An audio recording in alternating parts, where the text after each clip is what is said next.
Greetings to all. Myself, Dr. Linta Arora, Assistant Professor, Department of Botany, Government PG College Bara, Rajasthan. Today we are going to study about wood.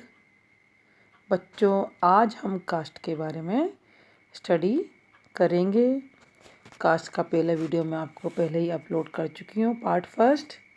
Part first में मैंने आपको बताया कि cast किसे कहते हैं। What is would.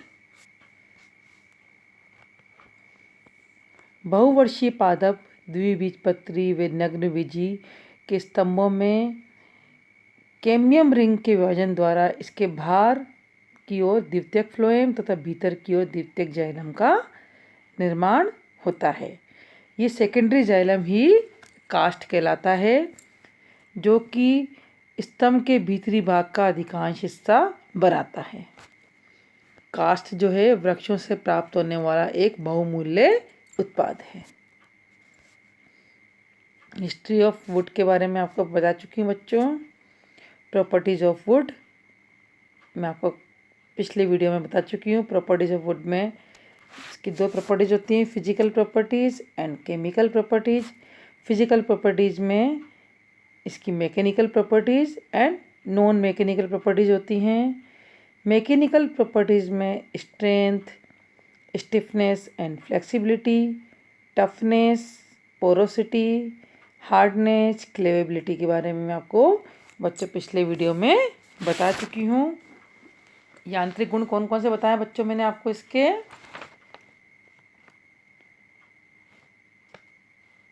सामर्थ्य, दुर्नम्यता व लचीलापन, चर्मलता, सरंध्रता, कठोरता विद्नलता बता दी आपको। अयांत्रिक गुण, नॉन मैकेनिकल प्रॉपर्टीज में मैंने आपको इसका बताया आपको moisture content, density, durability, order and colour, नमी की मात्रा, वुड का घनत्व, इसका टिकाऊपन, इसकी गंध व इसके रंग के बारे में बताया। केमिकल प्रॉपर्टीज़ में मैंने आपको बताया कि इसके अंदर cellulose, hemicellulose, lignin, resin, oil, tannin, गोंद, एल्केलॉइड्स आदि इसमें वुड में पाए जाते हैं। इसका फ्रेमवर्क कौन बनाता है? सेल्यूलोज होता है, सेल्यूलोज बनाता है। वे सेल्यूलोज जो फाइबर्स होते हैं उनके बीच में लिग्निन भरा होता है। और जो कास्ट के अंदर लचीलापन, कठोरता व दुर्नम्यता के गुण जो होते हैं वो सब लिग्निन के कारण होते हैं। जिस कास्ट में लिग्निन की मात्रा अधिक पाई जाती है, लिग्निन व टेनिन की, वो कास्ट ज़्यादा कठोर भी होती है और ज़्यादा टिकाऊ भी होती है। और जो कास्ट सिर्फ सेल्यूलोज की बनी होती है वो टिकाऊ नहीं होती। इसका उपयोग अधिकतर कागज बनाने में इसका प्रयोग किया जाता है। अब हम कास्ट के प्रकार पे आते हैं।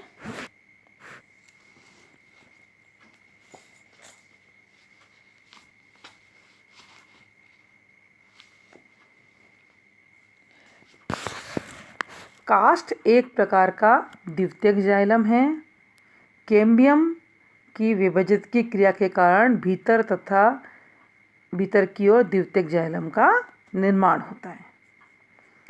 कास्ट एक प्रकार का विषम जाल ऊतक है, हेट्रोजेनस टिश्यू है, जो कि वाहिनिकाओं, पैकेट्स, लिग्नीकृत, स्थूलन युक्त कोशिकाएं, वाहिकाओं, वेसल्स से, वुड फाइबर से और मेडुलरी रेस से मिलकर बना होता है।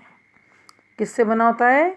Secondary xylem, tracheids, vessels, would fibres और मेडुलरी रेस से मिलकर बना होता है। कास्ट का वर्गीकरण व उपयोगिता इन्हीं विभिन्न भागों की स्थिति व मात्रा पर निर्भर करती है। सबसे पहले हम आते हैं anatomically, wood is the secondary xylem of plant. Plant का सेकेंडरी जाइलम है wood. Commercially there are 2 categories of wood based on its source. Hardwood and softwood. मुलायम कास्ट व कठोर cast.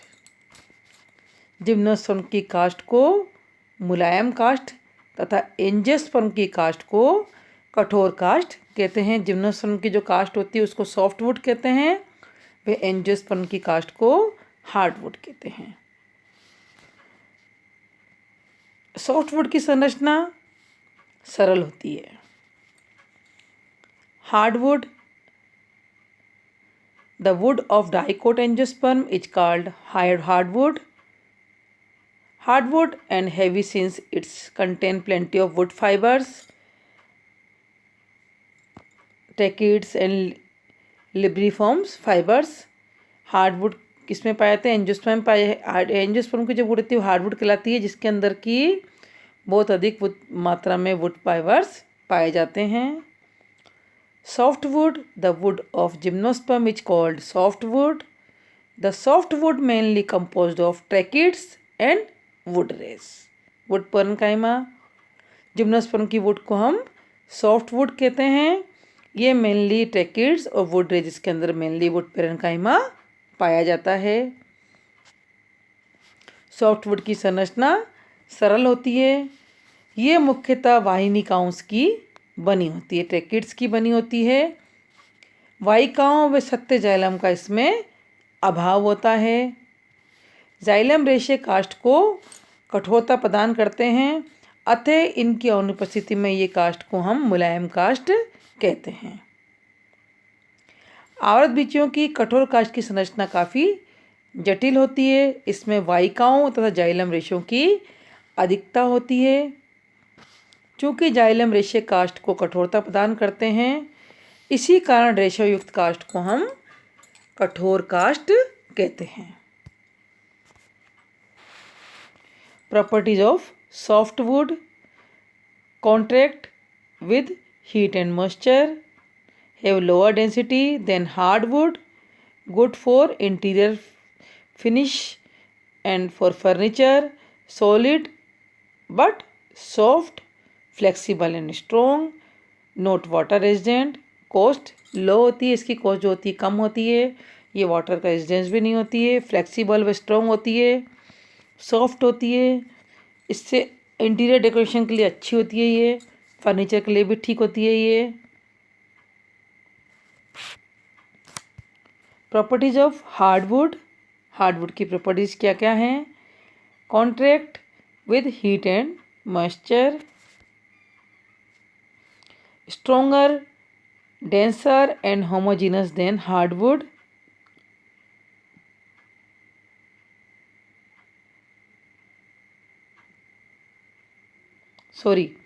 stronger, denser and homogeneous than softwood,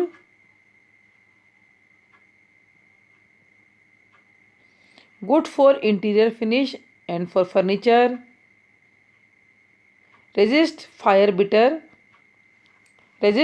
better than softwood, nearly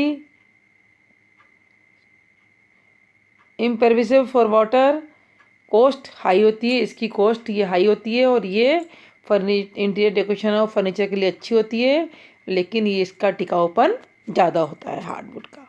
इसीलिए घर के जो जितने भी फर्नीचर, खिड़की, दरवाजे, जो मजबूत चीज़ें होती हैं उसमें इमारती कास्ट हार्डवुड का प्रयोग किया जाता है। सेकेंड हम आते हैं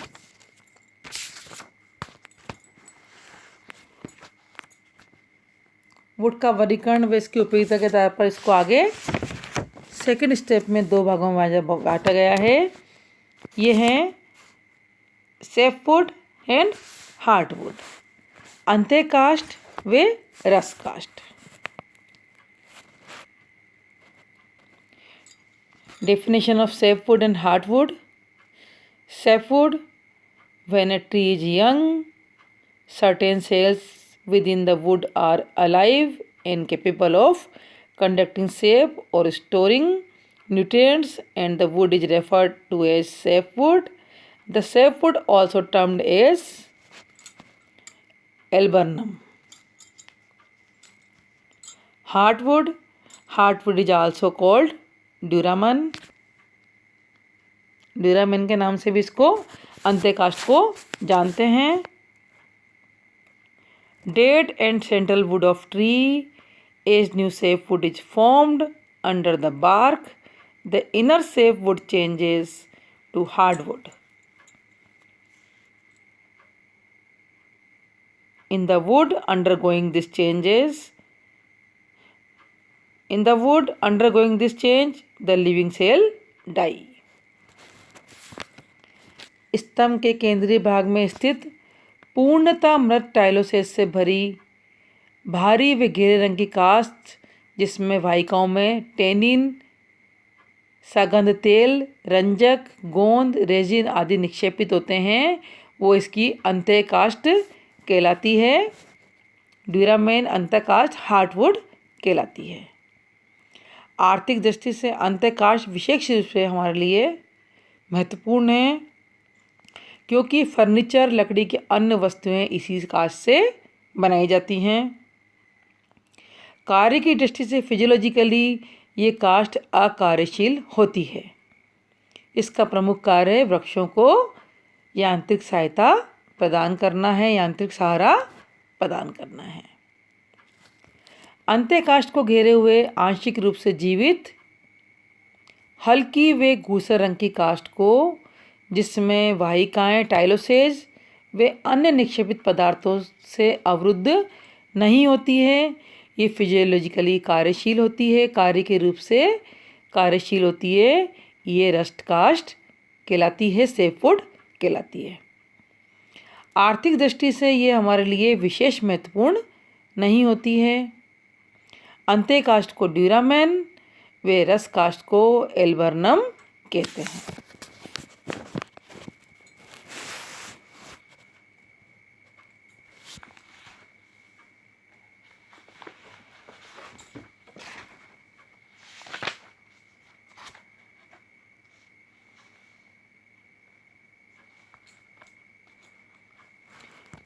जो भी पुराने वृक्ष होते हैं उनमें स्तंभों के पुराने जितने पूर्व के वृक्ष हैं उसके बीच में द्वितीय जाइलम जो केंद्रीय भाग में स्थित होता है निष्क्रिय हो जाता है। सेंट्रल पार्ट जो होता है वो निष्क्रिय हो जाता है। पुराने वृक्षों के स्तंभों में द्वितीय जाइलम का केंद्रीय भाग जो होता है निष्क्रिय हो जाता है। इसकी कोशिकाओं में रेजिन, टेनिन, तेल आदि पदार्थ भर जाते हैं। इनकी वाहिकाओं में टाइलोसेस विकसित हो जाते हैं, जिसके फलस्वरूप ये काष्ठ असंवहनी, अधिक कठोर व चिरस्थायी हो जाती है। ये काष्ठ गहरे भूरे रंग की या कत्थई रंग की दिखाई देती है। इसे हम अंत्यकाष्ठ या ड्यूरामेन कहते हैं। यही काष्ठ वाणिज्यिक महत्व की दृष्टि से हमारे लिए महत्वपूर्ण काष्ठ होती है, महत्वपूर्ण वुड होती है, इम्पोर्टेंट वुड हमारे लिए होती है। द्वितीय जाइलम का परिधीय भाग जो अपेक्षाकृत नवनिर्मित होता है रस्ट काष्ठ या एल्बर्नम कहलाता है, सेफवुड या एल्बर्नम कहलाता है। ये काष्ठ हल्के रंग की होती है तथा संवहनी होती है तथा ये वाणिज्यिक रूप से हमारे लिए महत्वपूर्ण नहीं होती है।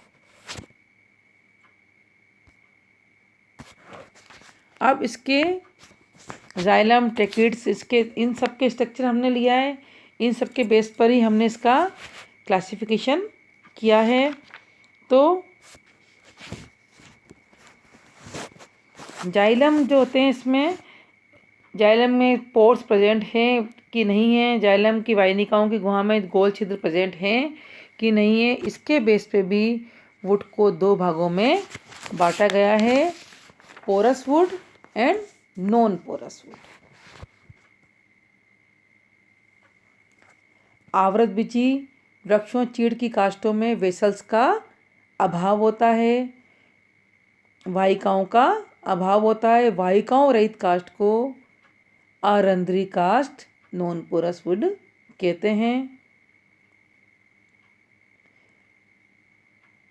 जिम्नोस्पर्म जो होते हैं, जिम्नोस्पर्म की काष्ठ में क्या होता है, वाहिकाओं का अभाव होता है और इस काष्ठ को नॉन पोरस वुड कहते हैं। जबकि एंजियोस्पर्म की काष्ठ में सुविकसित वाहिकाएं पाई जाती हैं, तो ऐसा इसे हम क्या बोलते हैं, पोरस वुड कहते हैं। सबसे पहले हम आते हैं पोरस वुड पर। रंध्रीय काष्ठ, सरंध्री काष्ठ।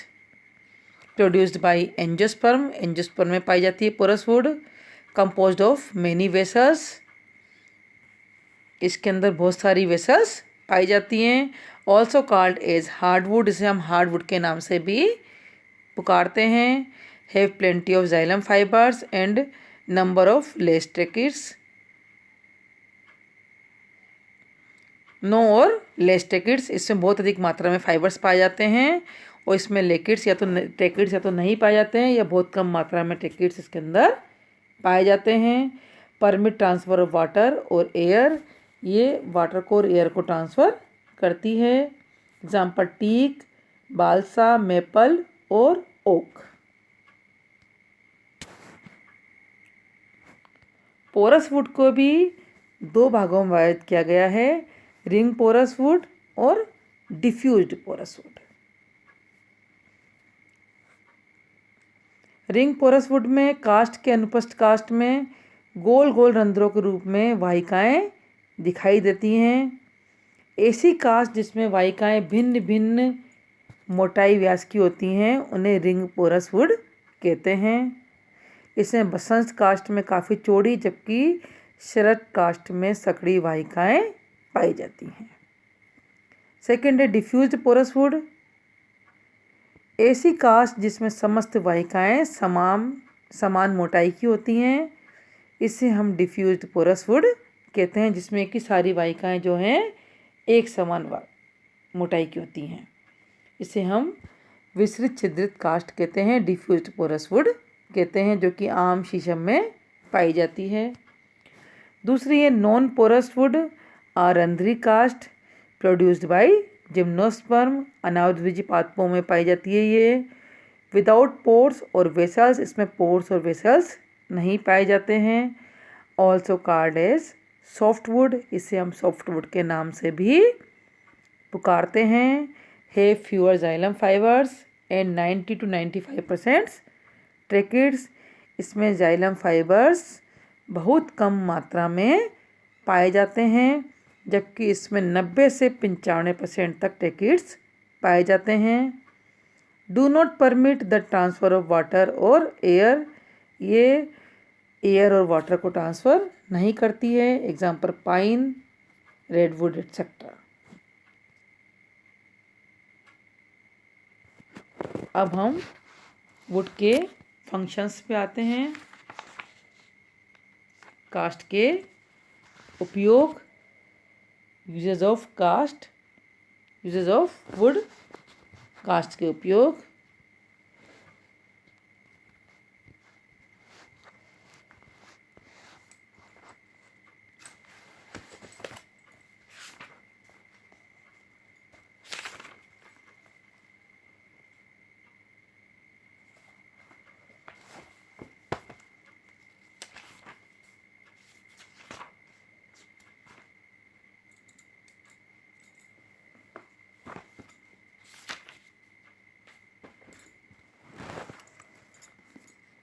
Lumber, waste material from logs including edging, trimming, shaving and sawdust are used extensively. For example, slabs and trimming are used for pulp and particle board and bark as much. Pulp wood is used mostly for paper. One source of pulpwood is from timber species unsuitable for lumber. Chips and sawdust from the milling process are also used as a selected eastern hardwood.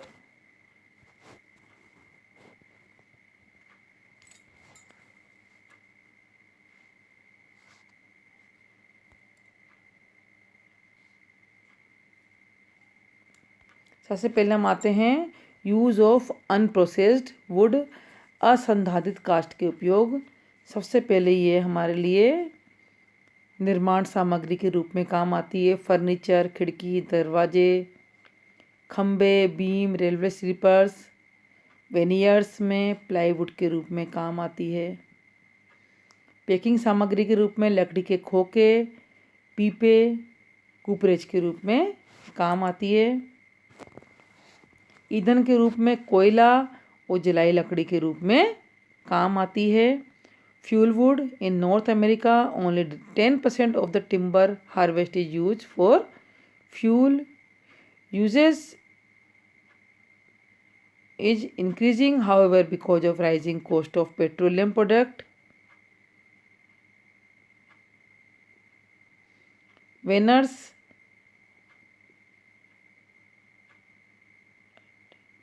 particle board and plywood, these wood products are used in construction for fencing large area and in manufacture of furniture. Veneers and plywood are both thin laminar piece of wood glued together to form a strong product. Particle board is composed of wood chips and shaving combined with a bond agent to form panels. Veneer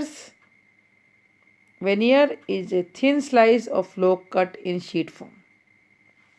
Other veneers are glued together in layers with the grain of one layer laying perpendicular to that of the next. This strong durable product is called plywood. Plywood और vernier, plywood के अंदर वेनियर्स को भी लगा देते हैं पूरे में, तो एक मजबूत एक दरवाजे के रूप में ये हमारे लिए काम में आते हैं।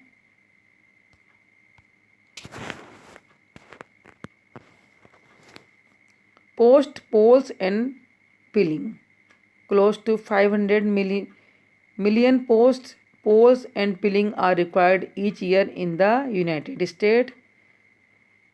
Fence posts are usually made from cedar, cypress, osage, orange or black locust because of their durability. Rayon, the first commercially produced synthetic fiber, is still used for textile and tire cost. In rayon production, pulp is broken down chemically to free the cellulose, proceed hardness into the fine filament and is bound together to form rayon thread or yarn. Brief में मैं आपको बच्चों समझाती हूँ। असंसाधित काष्ठ के उपयोग सबसे पहले निर्माण सामग्री के रूप में काम आते हैं, कंस्ट्रक्शन मटेरियल के रूप में काम आते हैं। फर्नीचर, खिड़की, दरवाजे पहले नंबर पे। सेकंड, खंबे, बीम, रेलवे स्लीपर्स के रूप में काम आते हैं। थर्ड, वेनियर्स के रूप में काम आते हैं, क्योंकि दरवाजे में वेनियर्स अंदर की तरफ लगते हैं। फोर्थ, प्लाईवुड के साथ काम में आते हैं। इसके साथ नेक्स्ट आता है पैकिंग सामग्री के रूप में लकड़ी के खोखे और पीपे के रूप में कूपरेज के रूप में काम आते हैं। ईंधन के रूप में कोयला व जलाई लकड़ी के रूप में काम आते हैं। जीवाश्म ईंधन में ये पीट, कोल व पेट्रोलियम पदार्थ के रूप में काम आते हैं। काष्ठ के रूपांतरित उत्पाद क्या हैं? कागज व रेयन। काष्ठ के रूपांतरित उत्पाद कौन कौन से हैं बच्चों? कागज व रेयन।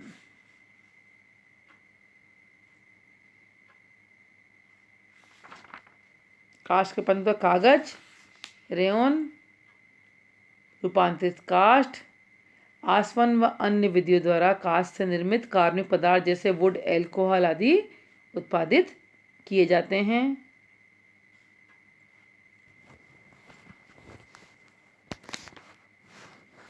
इस तरह काष्ठ जो है हमारे लिए, वुड जो है हमारे लिए कमर्शियली, इकोनॉमिकली हमारे लिए मोस्ट यूज़फुल प्रोडक्ट है, जिसकी कि हम लाइफ में इसके बिना हम कभी कल्पना भी नहीं कर सकते हैं। धन्यवाद बच्चों, थैंक यू सो मच बच्चों। आप फर्स्ट वीडियो व सेकंड वीडियो को दोनों को देखिएगा और दोनों में आपको वुड के बारे में कंप्लीट डिटेल आपको समझ में आ जाएगी। थैंक यू सो मच बच्चों।